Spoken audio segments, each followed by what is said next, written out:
na sa timay lalang, nanay inako niya't hinirang kawang iniingatan, ating dakilain at sambahin ang Panginoong butihin, ialay mga awitin sa piging na handog niya sa atin. Simulan po natin ang pagdiriwang sa ngalan ng Ama at ng Anak at ng Espiritu Santo. Amen. Ang pagpapala ng ating Panginoong Jesucristo, ang pag-ibig ng Diyos Ama, at ng pagkipagkaisa ng Espiritu Santo, naway sumainyong lahat. At sumayo rin. Mga kapatid, tayo ngayon ay natitipon bilang isang mag-anak ng Diyos sa pagdiriwang ng banal na Eukaristiya.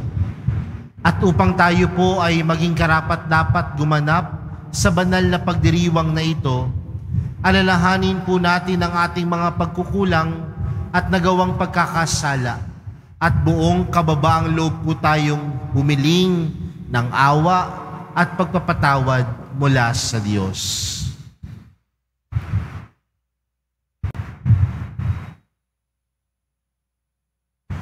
Sinugong tagapagpagaling sa mga nagsisisi, Panginoon, kaawaan mo kami.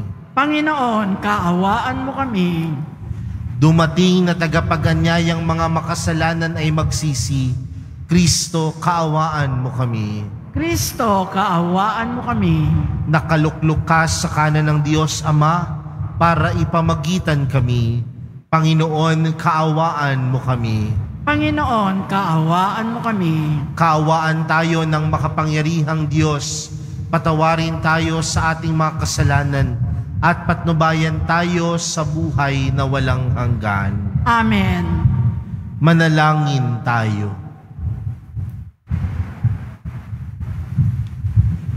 Ama naming makapangyarihan, itinakda mong ang lahat ng mga utos mo ay mauwi sa pag-ibig sa iyo at sa kapwa-tao.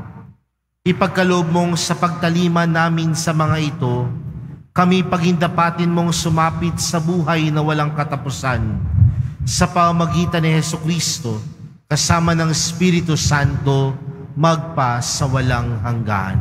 Amen. Magsiupo muna po ang lahat.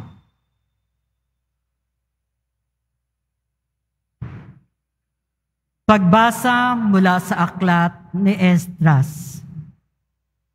Noong mga araw na iyon, sinulatan ni Haring Dario ang mga kagawad ng lalawigang nasa kabila ng ilog. Sinabi niya, ipauubayan nila sa mga tagapamahalang Hudyo at sa kanilang matatanda ang pagpapaayos ng templo. Ang magugugol dito ay kukuning lahat sa buwis na malilikom sa lalawigan sa kabila ng ilog. Akong si Dario ang lumagda sa kautusang ito, at lahat ng ito'y dapat matupad ng buong buo. Ipinagpatuloy ng mga Hudyo ang muling pagtatayo sa templo, at sila'y nagtagumpay tulad ng sinabi ni na Propeta Aheo at Zacarias. Nayari nila ang templo ayon sa sinabi ng Diyos, at sa utos ni na Haring Ciro, Dario at Artajerjes. At nayari noong 3 ng Adar, 6 na taon ng paghahari ni Haring Dario.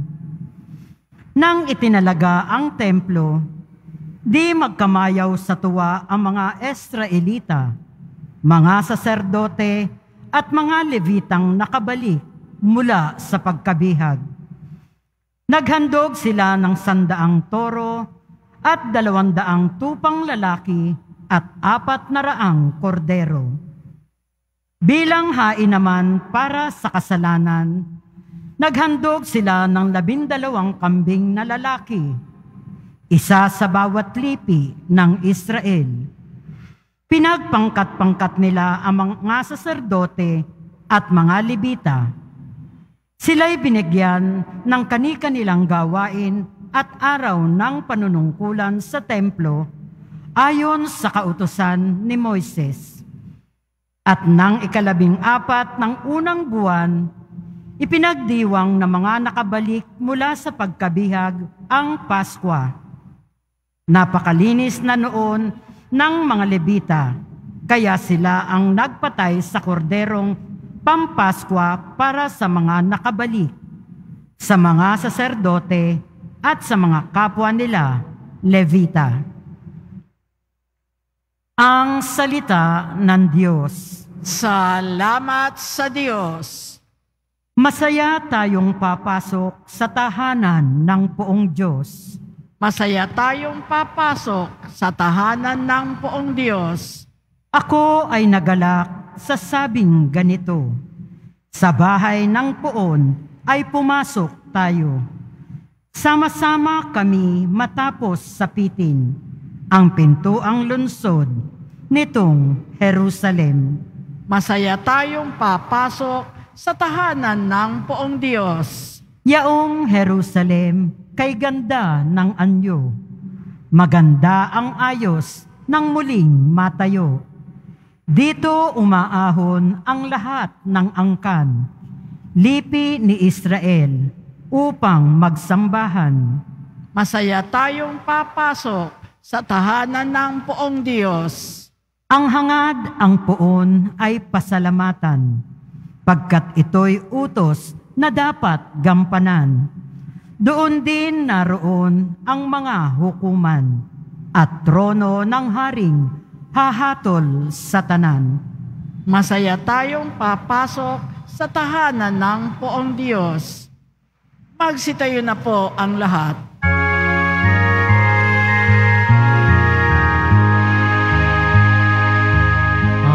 Hallelujah,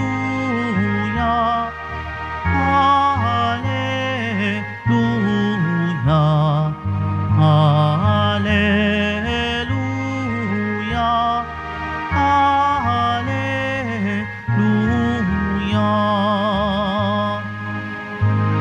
Mapalad ang sumusunod sa salitang buhat sa Diyos at namumuhay ng angkop.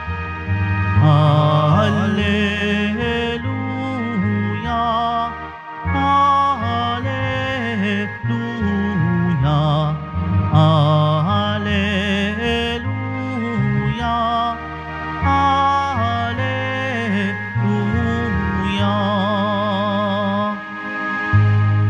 Sumainyo ang Panginoon.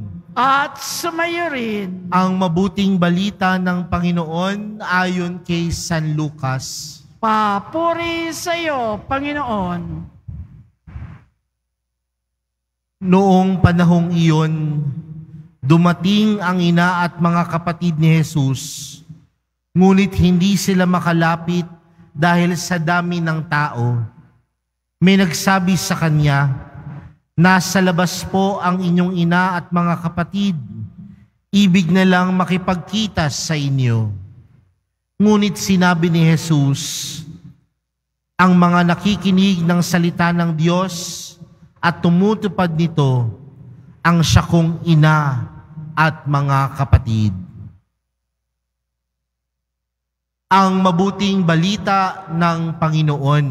Pinupuri ka namin, Panginoong Heso Kristo. Magsiupo muna po ang lahat. Magandang hapon po sa inyong lahat. Isa marahil sa katangian nating mga Pilipino, tayo daw pong mga Pilipino ay nagbibigay halaga sa ating pamilya.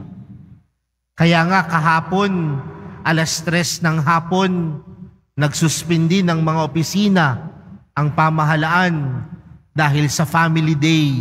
No? Kapag sa eskwelahan, meron ding tinatawag na Family Day. Isang araw nilalaan para sa pamilya.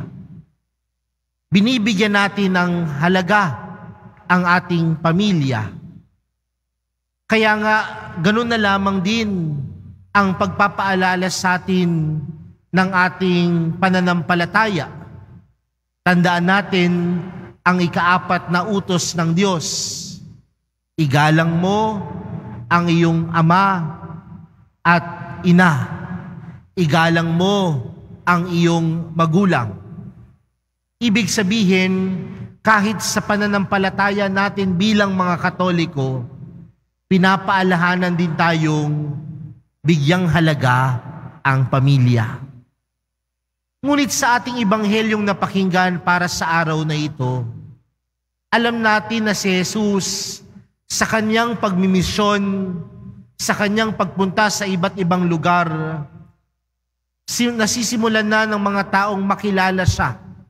Bakit? Dahil siya ay nagpapagaling ng mga may sakit. Siya ay nagpapalayas ng masamang espiritu. Unti-unti na siyang sumisikat. At kapag siya ay unti-unti nang sumisikat, marami ng tao ang gustong sumunod sa kanya. Pinagkakaguluhan na siya.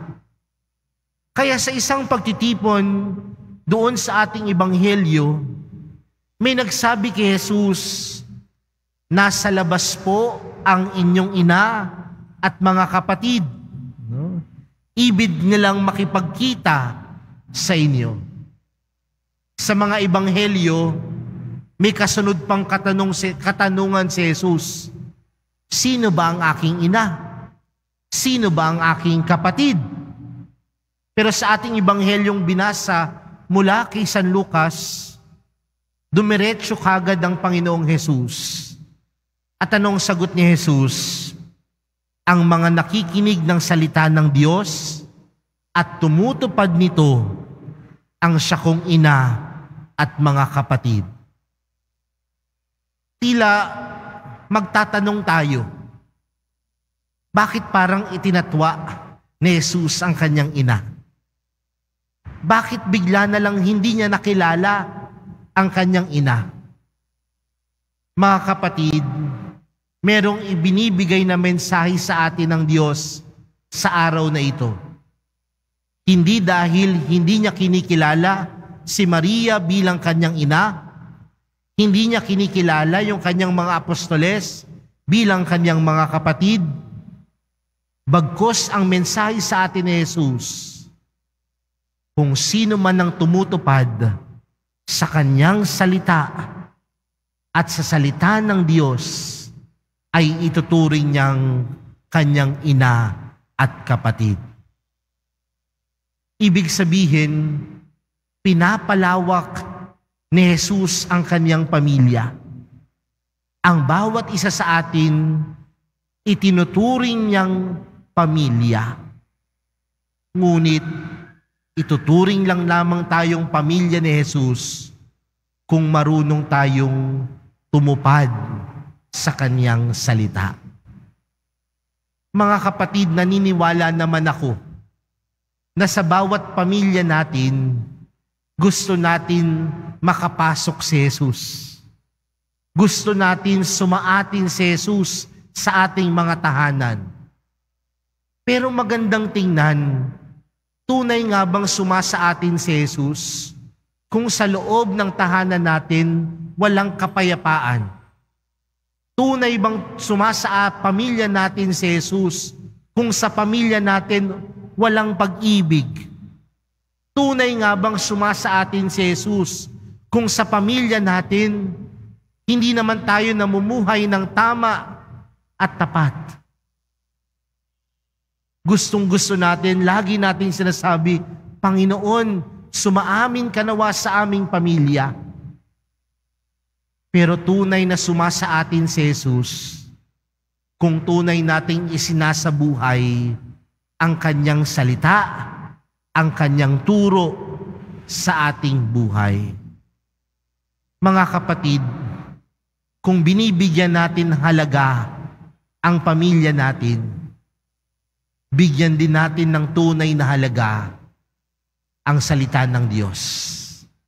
At sa pagbibigay natin ng tunay na halaga sa salita ng Diyos, hindi lamang sapat na magbasa, hindi lamang sapat na makinig, hindi lamang sapat na mag-aral, bagkus ang mahalaga ay ang pagsasabuhay.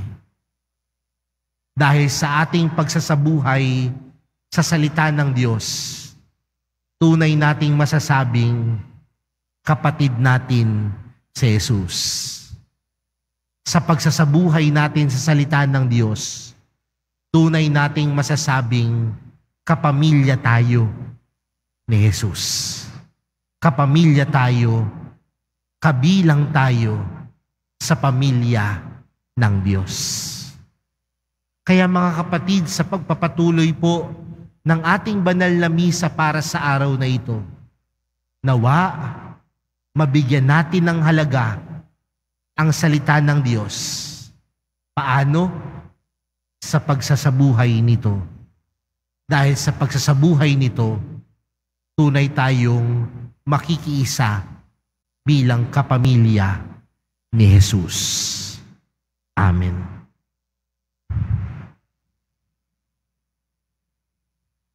Magsitayo na po ang lahat.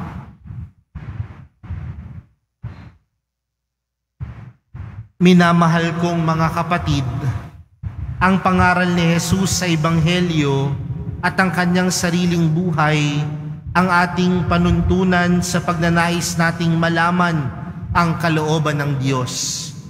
Manalangin tayo sa Diyos Ama upang makasunod tayo sa Kanya at maisabuhay ang Kanyang pangaral.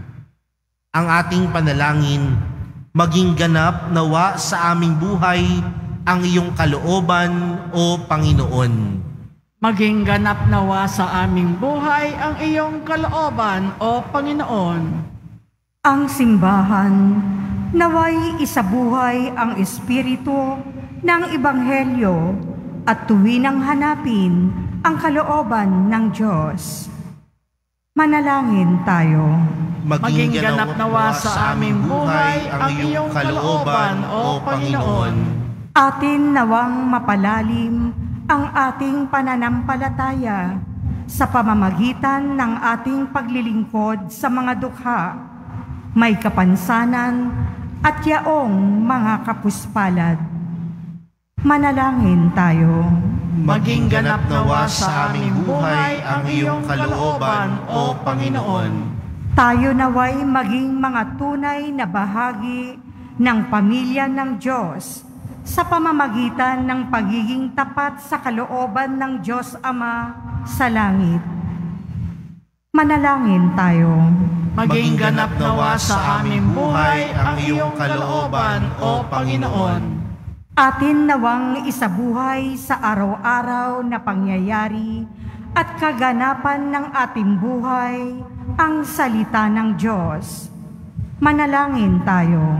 Maging ganap nawa sa aming buhay ang iyong kalooban, O Panginoon. Ang mga yumao naway magtamo ng walang hanggang liwanag at kapayapaan. Manalangin tayo. Maging ganap nawa sa aming buhay ang iyong kalooban, O Panginoon. Sa katahimikan po ng ating mga puso, ilapit po natin sa Diyos ang ating mga pansariling panalangin, gayon din ng mga taong humiling ng ating mga dasal. Panginoon, gawin mo kaming karapat-dapat na maging bahagi ng iyong pamilya sa pamagitan ng aming pananampalatayang ipinahahayag sa mabubuting gawain. Hinihiling namin ito sa pamagitan ni Kristong aming Panginoon. Amen. Magsiupo muna po ang lahat.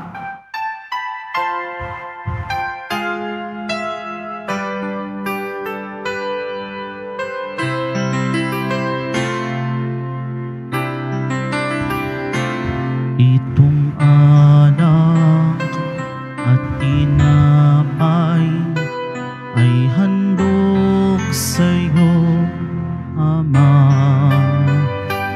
Ito'y bunga ng aming gawang iyong pinagpala.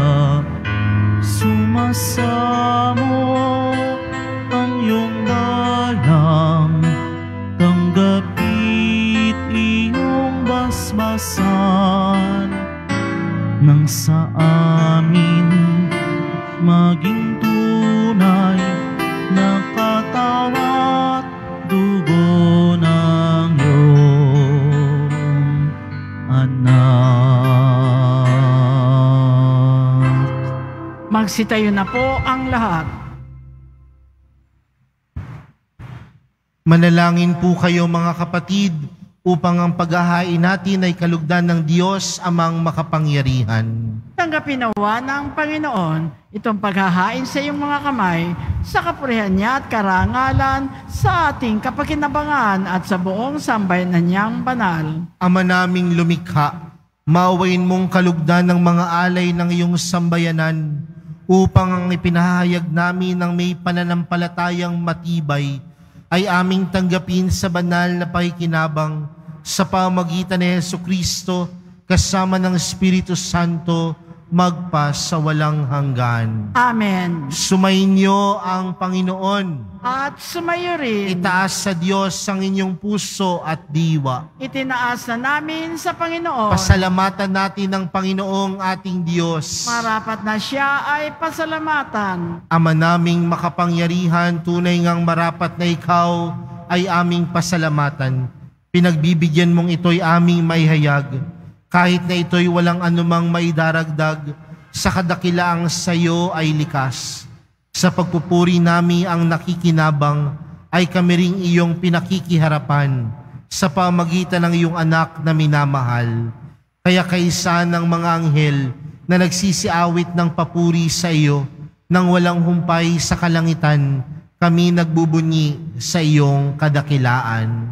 Santo, Santo, Santo, Panginoong Diyos ng mga hukbo, napupuno ang langit at lupa ng kadakilaan mo, husana sa kaitaasan, pinagpala ang naparirito sa ngalan ng Panginoon, husana sa kaitaasan, magsiluhod po ang lahat.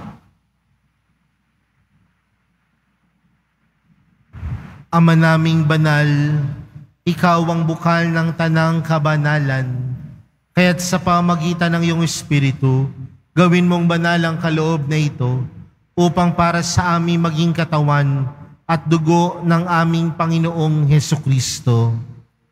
Bago niya pinagtiis ang kusang loob na maging handog, hinawakan niya ang tinapay, pinasalamatan kaniya, pinaghati-hati niya iyon, iniabot sa kanyang mga alagad at sinabi, "Tanggapin ninyong lahat ito at kanin. Ito ang aking katawan na ihahandog para sa inyo."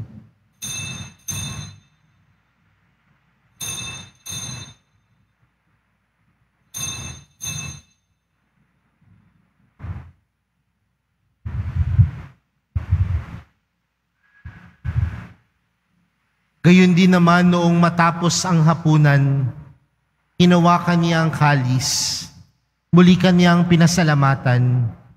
Iniabot niya ang kalis sa kanyang mga alagad at sinabi, "Tanggapin ninyong lahat ito at inumin. Ito ang kalis ng aking dugo, ng bago at walang hanggang tipan. Ang aking dugo na ibubuhos para sa inyo at para sa lahat, sa ikapagpapatawad ng mga kasalanan. Gawin niyo ito sa pag-alala sa akin."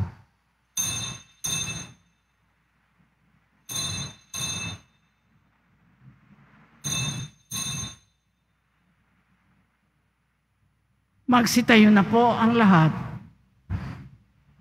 Ipagbunyi natin ang misteryo ng pananampalataya.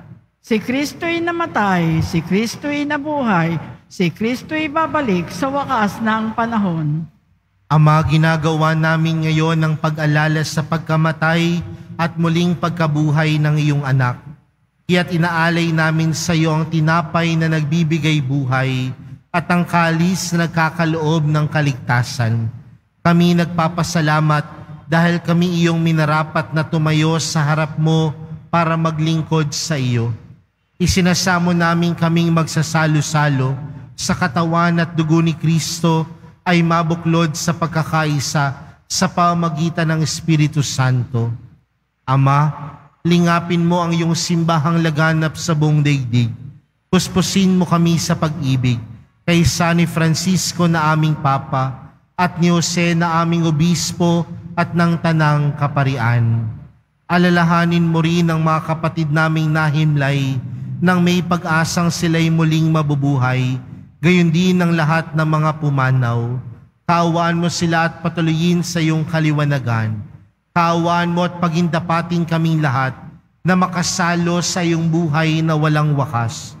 Kaysa ng mahal na Birheng Maria na ina ng Diyos, ng kabiyak ng puso niyang si San Jose, kaysa ng mga apostol at ng lahat ng mga banal na namuhay dito sa daigdig ng kalugod-lugod sa iyo, may pagdiwang nawa namin ang pagpupuri sa ikararangal mo sa pamagitan ng iyong anak na aming Panginoong Hesukristo.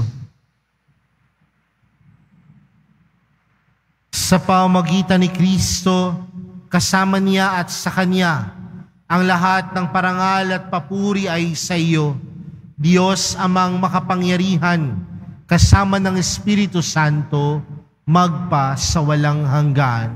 Amen. Lumapit po tayo sa Ama natin sa langit, sa panalangin itinuro sa atin ni Jesus. Ama namin, sumasalangit ka, sambahin ang ngalan mo, mapasa amin ang kaharian mo, sundin ang loob mo, dito sa lupa para nang sa langit. Bigyan mo kami ngayon ng aming kakanin sa araw-araw, at patawarin mo kami sa aming mga sala, para nang pagkapatawad namin sa nagkakasala sa amin, at huwag mo kaming ipahintulot sa tukso, at iadya mo kami sa lahat ng masama. Hinihiling namin kami adya sa lahat ng masama, pagkalooban ng kapayapaan araw-araw, iligtas sa kasalanan at ilayo sa lahat ng kapahamakan. Samantalang aming pinananabikan ang dakilang araw ng pagkapahayag ng tagapagligtas naming si Hesukristo. Sapagkat iyo ang kaharian at ang kapangyarihan at ang kapurihan magpakailanman. Amen. Panginoong Hesukristo, sinabi mo sa iyong mga apostol, kapayapaan ang iniwan ko sa inyo, ang aking kapayapaan ang ibinibigay ko sa inyo. Tunghayan mo ang aming pananampalataya at huwag ang aming pagkakasala. Pagkalooban mo kami ng kapayapaan at pagkakaisa ayon sa iyong kalooban, kasama ng Espiritu Santo, magpa sa walang hanggan. Amen. Ang kapayapaan ng Panginoon ay laging sumainyo. At sumayo rin. Magbigayan po kayo ng kapayapaan sa isa't isa.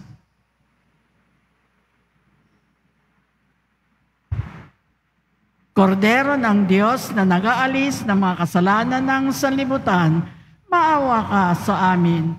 Kordero ng Diyos na nag-aalis ng mga kasalanan ng sanlibutan, maawa ka sa amin. Kordero ng Diyos na nag-aalis ng mga kasalanan ng sanlibutan, ipagkaloob mo sa amin ang kapayapaan, magsiluhod po ang lahat.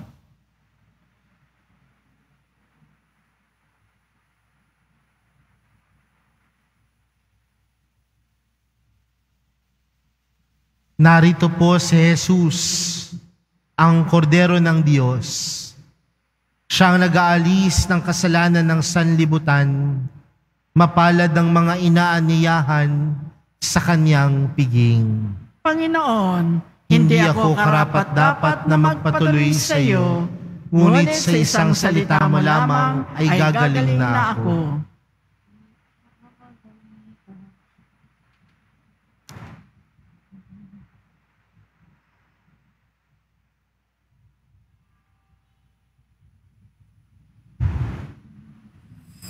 Para sa lahat ng tatanggap ng banal na komunyon, sasagot po tayo ng amen pagkasabi ng pare o ng lay minister ng katawan ni Kristo at isubo agad sa bibig bago muli sa harapan ng pare o lay minister.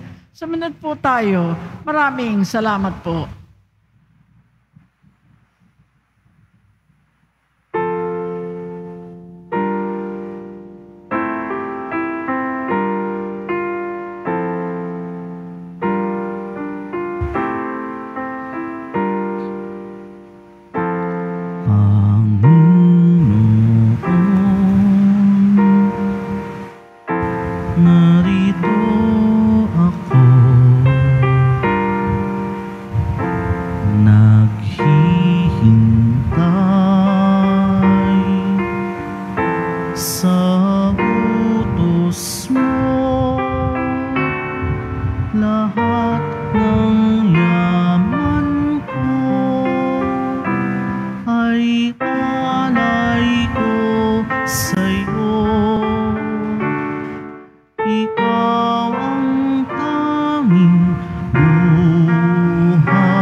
Pagkatapos ng misa, wiwisikan po ang lahat ng banal na tubig. Pinakikiusapan ang lahat na manatili lamang muna sa inyong mga lugar, tanging sa Quezon Boulevard o sa Plaza San Juan lamang ang labasan ng lahat. Sumunod po tayo. Maraming salamat po sa inyong pagdalaw at pagsisimba sa Basilica Minor at Pambansang Dambana ni Jesus Nazareno. Magsitayo na po ang lahat. Manalangin tayo.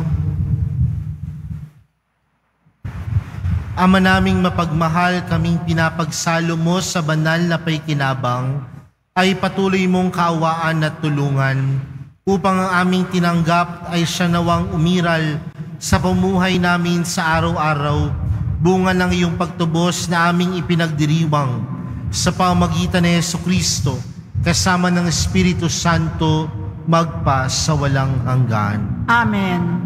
Sumainyo ang Panginoon. At sumayo rin. Mahal na pong Jesus Nazareno, inihayag mo sa pamamagitan ng krus ang walang maliw na pag-ibig ng Diyos sa sangkatauhan.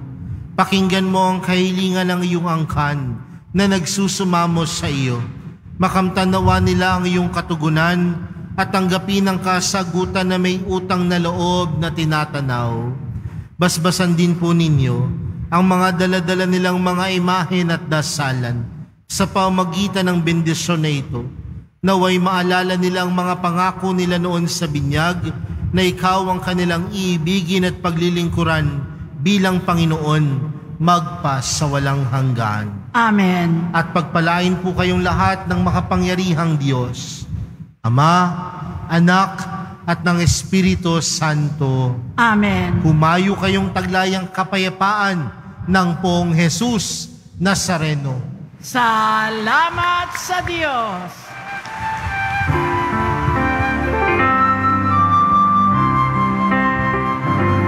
Nuestro Padre Jesus Nazareno, sinasamba ka namin,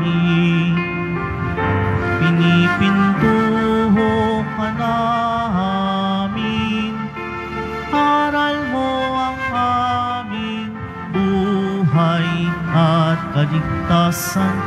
Nuestro Padre Jesus Nazareno, iligtas mo kami sa kasalanan. Ang krus mong kinamatayan ay sagisag ng aming kaligtasan. Nuestro Padre Jesus Nazareno, dinarangal ka namin. Nuestro Padre Jesus Nazareno, nilulwalhati ka namin. Nuestro Padre Jesus Nazareno, dinarangal ka namin. Nuestro Padre Jesus Nazareno, nilulwalhati ka namin.